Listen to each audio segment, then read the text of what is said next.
Shalom, selamat pagi Bapak Ibu Saudara-saudari yang dikasihi Tuhan. Sebelum kita merenungkan firman Tuhan, mari kita berdoa. Bapa di dalam surga, kami datang ke hadirat-Mu dengan hati yang penuh syukur. Terima kasih karena Engkau tidak membiarkan kami berjalan sendiri di tengah-tengah dunia yang membingungkan ini. Kami bersyukur karena Engkau adalah Allah yang tetap terlibat, Allah yang turun tangan untuk memulihkan kehidupan kami.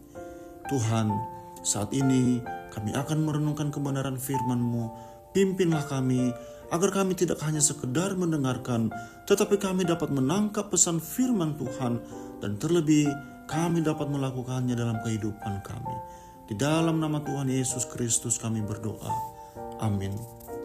Kita akan merenungkan firman Tuhan dengan tema Sang Arsitek yang turun tangan. Kolose pasal 1 ayat 15-23. Beginilah firman Tuhan. Ia adalah gambar Allah yang tidak kelihatan, yang sulung, lebih utama dari segala yang diciptakan.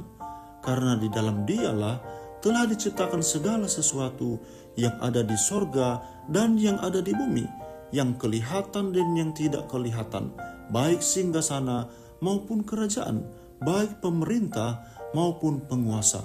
Segala sesuatu diciptakan oleh Dia dan untuk Dia, dan seterusnya. Bapak, Ibu, dan Saudara, bayangkan ada sebuah lukisan kuno sang karya maestro ternama, namun tidak ternilai harganya. Karena kelalaian pemiliknya selama berabad-abad, lukisan itu tertutup debu tebal, terkena jamur, bahkan beberapa bagian kanvasnya robek. Banyak ahli restorasi mencoba memperbaikinya, namun mereka justru merusak detail asli dari lukisan tersebut karena tidak memahami teknik dari sang maestro. Suatu hari, sang maestro itu sendiri datang. Ia bukan hanya membersihkan debu, tetapi ia menenun kembali kanvas yang robek dengan tangannya sendiri.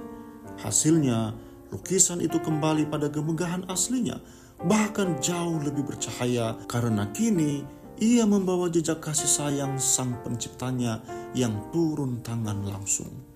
Bapak, Ibu, dan saudara-saudari yang dikasihi Tuhan, seringkali kita merasa hidup kita seperti lukisan yang rusak tadi, retak karena dosa, kusam karena beban hidup, atau kehilangan arah. Namun Rasul Paulus dalam suratnya kepada jemaat di Kolose mengingatkan kita siapa sebenarnya sosok yang memegang kendali atas kanvas kehidupan kita. Beberapa poin yang perlu kita renungkan bersama di antaranya. Yang pertama adalah Kristus, gambar Allah yang tidak kelihatan. Di dalam ayat yang ke-15-18, Paulus menegaskan bahwa Yesus bukan sekedar orang baik atau nabi besar. Ia adalah gambar Allah yang nyata.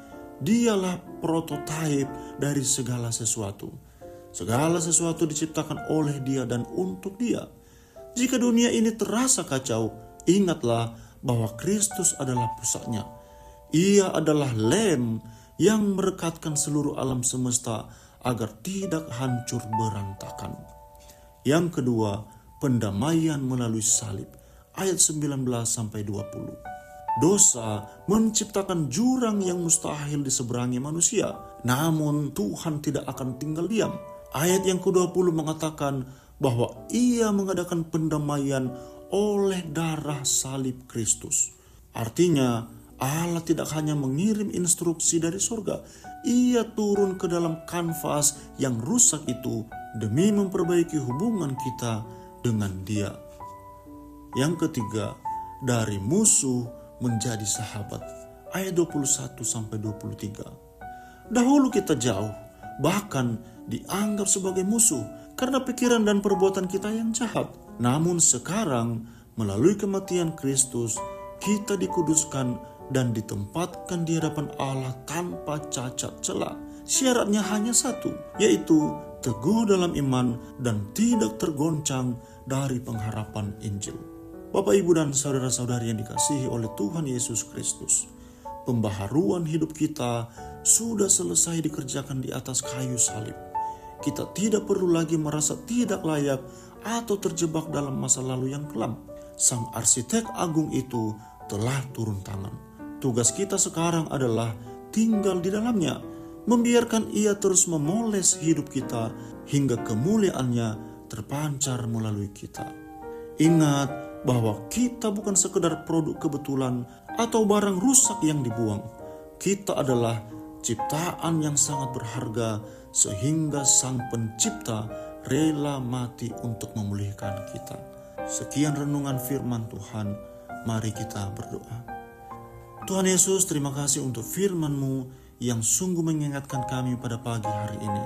Kami menyadari bahwa tanpa Engkau, hidup kami hanyalah kanvas yang rusak dan kusam.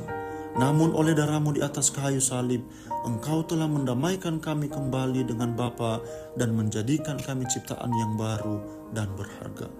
Tolonglah kami ya Tuhan, agar kami tetap teguh dan tidak tergoncang dari pengharapan Injil. Kuatkanlah iman kami saat badai itu datang, dan ingatkanlah kami selalu bahwa Engkaulah yang memegang kendali atas seluruh alam semesta maupun detail terkecil dalam hidup kami. Biarlah hidup kami hari ini menjadi cerminan kemuliaan-Mu bagi orang-orang di sekitar kami. Di dalam nama Tuhan Yesus, Tuhan dan Juru Selamat kami yang hidup, kami mengucap syukur dan berdoa. Amin.